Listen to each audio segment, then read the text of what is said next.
everything that I have done. It all started last June of 2024.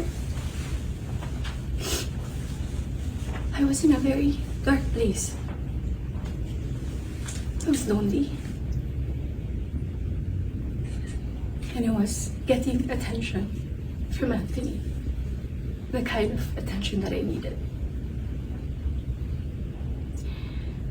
When I sensed that there was this brewing attraction between Anthony and I, nadala ako sa emotions ko. And I knew that was wrong. I came clean right away. I told my ex everything. And I admitted things to him. And then we broke up. It wasn't easy. It was very hard for me too. I announced the breakup. The reason why I became so emotional during the interview, because I was holding back a truth. Yun yung totoo.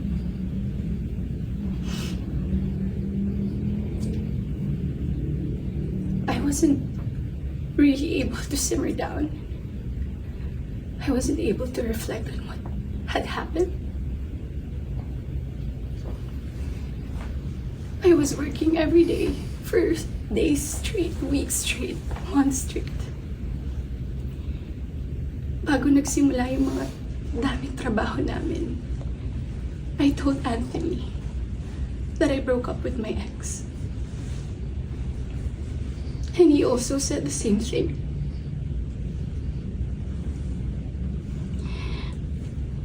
Mind you, I was in a very lonely place. I was so lonely. And I was so vulnerable at that time. Like everybody, nakaka-break lang. You would be so vulnerable. I was working every day. At sa lahat ng trabaho na yun, kasama ko si Anthony. Aaminin ko, sa araw-araw na pagtatrabaho namin, nahulog din yung loob ko. He would be very sweet to me. He would be such a gentleman to me. He would say things to me. He would tease me on the set in front of other people. He would tell all the people who were close to me that he was single.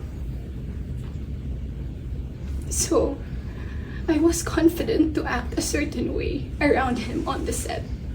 Because in the eyes of the people there, we were both single.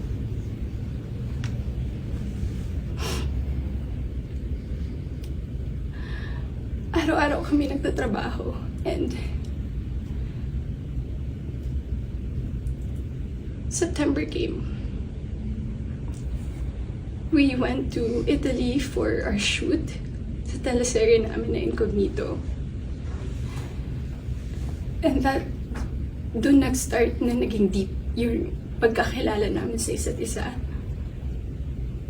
I really fell. Nung pauwi na kami ng Italy, it was my birthday. And we were stuck at the airport the whole day. He would say things to me that are sweet. He would say promises. We would tell promises to each other.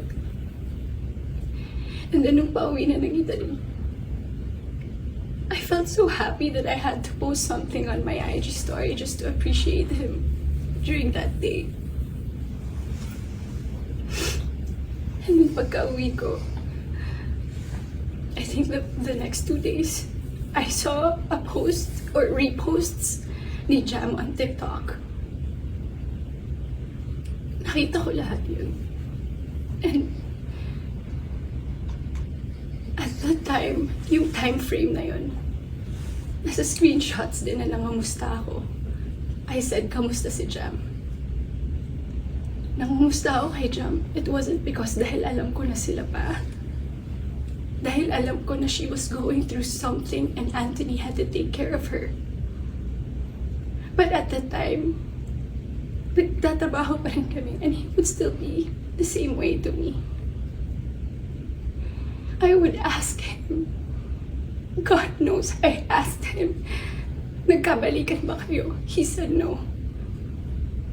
Do you still love her? He said no. He would say things na ako yung gusto niya and all. I really asked him so many times. And then the first wave of bashing on TikTok. Masakit yun para sa akin. I asked him, when are you gonna release a statement na wala na kayo? When? Because in the eyes of the public, you are taken, but I know that you're not. And he would be very sweet to me. When are you gonna release a statement? He would tell me he was waiting for the right moment. I didn't want to be pushy. I didn't want to aggravate things. So I waited and kept quiet because it wasn't my story to tell anyway. I kept quiet.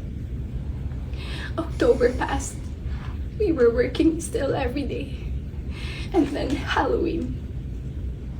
It was the very first night we went out na medyo sweet kami sa isa't isa. The next day, Cham posted on her Instagram story. There were no names mentioned. There were no names, but people were insinuating that it was Anthony and I. So the waves of bashing came again. I asked him again, when are you gonna release a statement? God knows how many times I begged for a statement. I begged him to fix this because I was so tired of getting bashed. He said, wait, he's waiting for the right moment. I waited. I still kept quiet. I really wanted to speak up, but it wasn't my story, and I would look really pathetic. Days went by. The press con of Incognito happened. He released a statement. To me, it was too late because at that time, I was slowly distancing myself from him romantically. The infatuation and the attraction died. But thank you for the statement. I thought everything was in the clear. I thought everything was gonna be okay. Ilang days nung lumipas. The screenshots.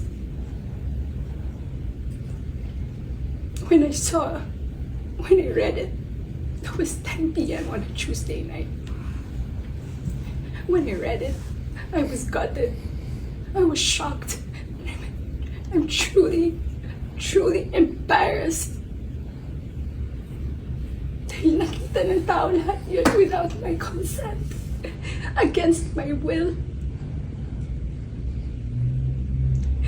I read the screenshots over and over and over again. Ang pinaka na-shock ako dun. I read it. It was the perfect narrative. That there was this other woman. That there was this apologetic boyfriend and the avoidant boyfriend towards the other woman and the scorned woman. That's the narrative. That's her side of the story. And there's nothing wrong with that. But this is my side. This is my side. And I've been reading those screenshots. Doon ko napagtagpi-tagpi lahat. Na kaya pala hindi siya makapag-release ng statement. Dahil sila pa pala this whole entire time. I didn't know. I was in the dark. I didn't know. I had no idea. God knows. Ilang beses ako nagtanong. Ilang beses ako nanghingi ng statement. Doon ko rin na-realize bakit ganun yung reactions ni Jam. Now I get her. I get her pain. I get her wrath. I get her anger. Kaya pala ganon. Because she was clueless about everything. I was clueless about everything. We both believe kung anong mga nasabi sa akin. Maybe iba yung sinabi sa kanya. And I can attest that iba yung sinasabi sa akin. That's my side of the story. I have so many things to say.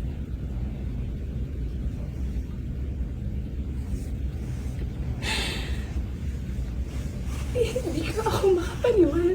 Papahiya pala ako ganito sa buhay ko.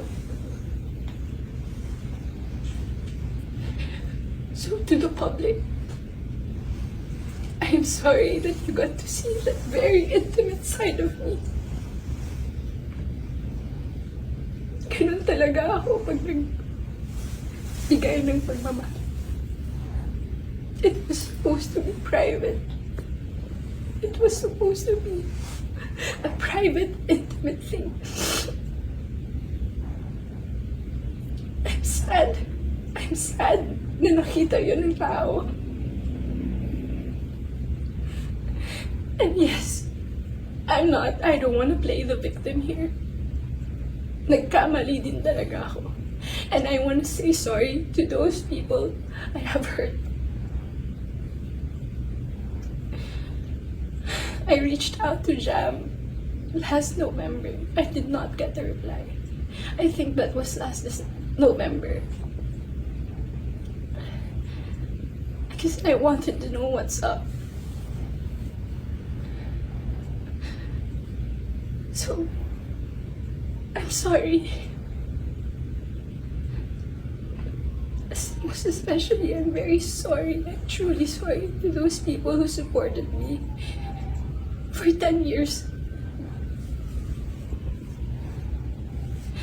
Alam nila lahat na ginapang ko yung career ko. Mapunta lang sa kung saan ko gusto. Ginawa ko lahat. Pinaghirapan ko lahat sa tulong nila. Nagagawa ko yung mga gusto ko. I don't know where I'm gonna go. I don't know saan ako papunta. Yung dignidad ko, hindi ko na mahanap.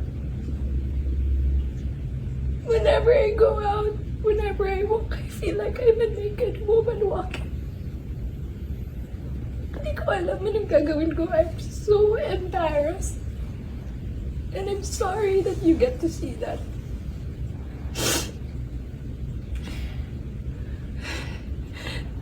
But I can assure you, tuloy pa rin ako. Tuloy pa rin ang laban. Magtatrabaho pa rin ako kahit mahirap. Hindi pa rin namamatay yung apoy sa puso ko. I'm still looking for that little girl inside of me. It's hard to look for her now, but someday I get to find her and I will be able to hold my shadows. What you saw was not a perfect human. I'm far, far from being perfect. What you saw was a human being. I'm just a human being.